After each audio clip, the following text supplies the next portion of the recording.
अब आपका ज़मीन है, उस ज़मीन पर स्कूल कॉलेज वगैरह लोग प्रदर्शित कर देते थे, तो लोग उससे बड़ी परेशानी हुआ करती थी। पब्लिक को गुमराह करने के लिए, उसको तंग और तबाह करने के लिए कुछ न कुछ ऑपरेटर द्वारा 2 की जगह पर 3 टाइप कर दे रहे हैं। सरकार आम आदमी के फ़ायदा के लिए ये सर्वे करवा रही है, न कि अपने फ़ायदा के लिए। तुम्हारे घर ने रहने का घर नहीं, चलो तुम मेरे ही घर में रहो, तब इसके घर में रहते रहते आप मेरा ही घर को आप अपना घर बनाने लगे, ये तो नियम की प्रतिकूल है। 26 वर्षों में 17,000 से अधिक डॉक्टर बना चुका बिहार एवं झारखंड के छात्रों के बीच विश्वसनीय संस्थान गोल। नमस्कार, आप सच टॉक देख रहे हैं। मैं आपके साथ विष्णु पांडे। तो जमीन सर्वे को लेकर काफ़ी सारे नियम आए हैं, जो नया नियम है उसी पे बातचीत करने के लिए आज हम पटना हाई कोर्ट में हैं और हमारे साथ डॉक्टर प्रभात कुमार सिन्हा जी हैं। तो सबसे पहले स्वागत है सर आपका।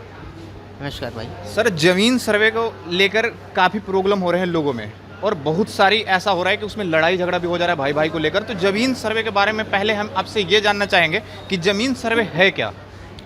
जमीन सर्वे का मतलब हुआ कि सामूहिक रूप से एक जगह जो है आपका बंटवारा जी। आपका पूरी जो रकबा है ज़मीन वगैरह का एक जगह होना जी। उसका मतलब यही होता है कि आपका इधर उधर जो है उससे अच्छा है कि सर्वे जो है आपका एक जगह हो जाता है।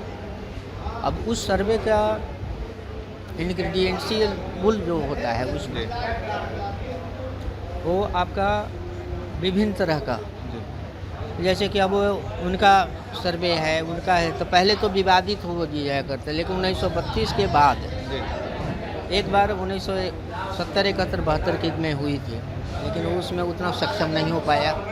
कर्मचारी लोग भी बहुत गड़बड़ सड़बड़ कर दिया करते थे। अब आपका ज़मीन है, उस ज़मीन पर स्कूल कॉलेज वगैरह लोग प्रदर्शित कर देते थे, तो लोग उससे बड़ी परेशानी हुआ करती थी।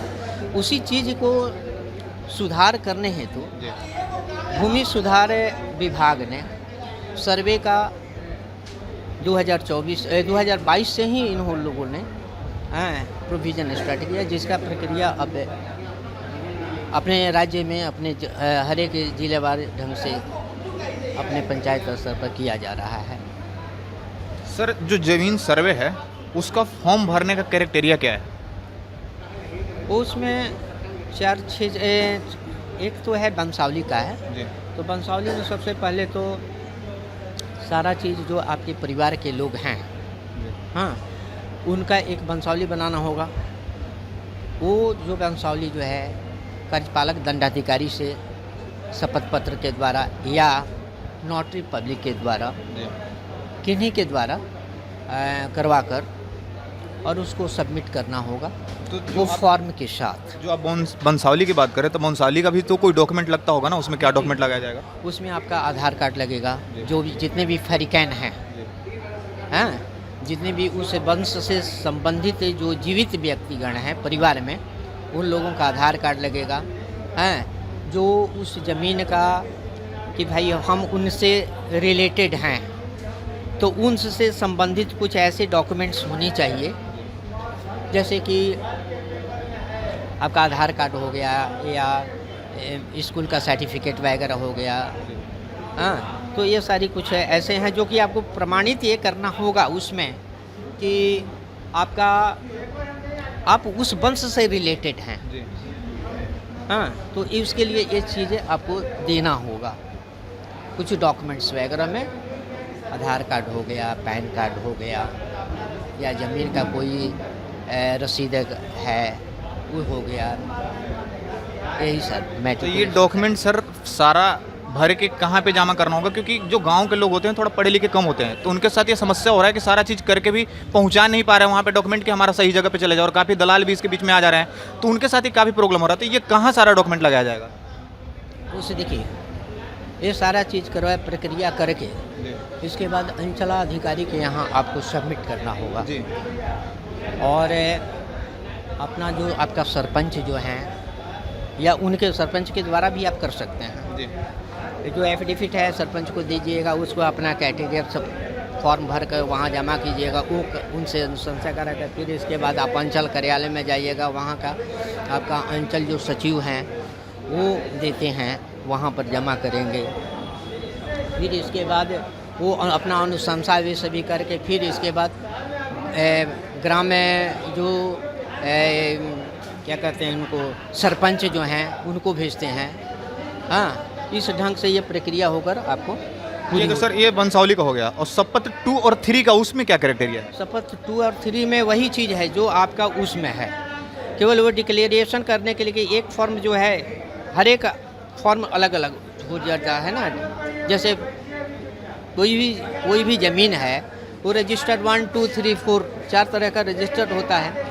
एक तो आपका रजिस्ट्री ऑफिस में रहता है, 2 जो है कर्मचारी अंचल में रहता है, 3 और 4 जो है जो कंसर्निंग जो बॉडी जो हैं उन लोगों के पास रहता है। तो ये से 4 ढंग का उसका क्राइटेरिया रहता है। उसमें सर उसमें क्या समस्या हो रही है मैं बता रहा हूँ, क्योंकि हमने पहले भी ऐसा वीडियो बना रखा है, तो लोगों का कॉल आते हैं, पूछते हैं कि जो प्लॉट नंबर और खाता नंबर जो होता है और खेसरा नंबर, उसमें उन लोगों का गलत हो रहा है कि जैसे सपोज पहले का जो रसीद होता था वो ब्लॉक से कटाते थे, जो ऑफलाइन कटता था, अब ऑनलाइन कटवा लेते हैं, तो उसमें चेंजेज हो गया है प्लॉट नंबर में और डाल दे रहे हैं। तो उसमें कौन सा क्राइटेरिया, जो पुराना वाला होगा वो डलाएगा या नया वाला होगा वो डलाएगा?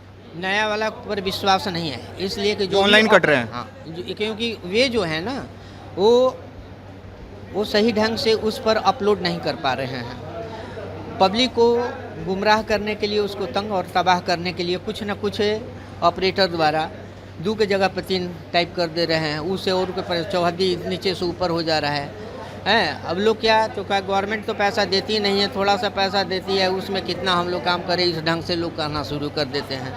तो वो तो गुमराह करने लगते हैं पब्लिक, जिसके वजह से जो है ना पब्लिक परेशान हो जाती है। उसमें जो खाता नंबर और प्लॉट नंबर और खेसरा नंबर जो डालना है वो पुराना रसीद से डलेगा या नया रसीद से डलेगा? वो तो पुराना ही रसीद रहेगा ना।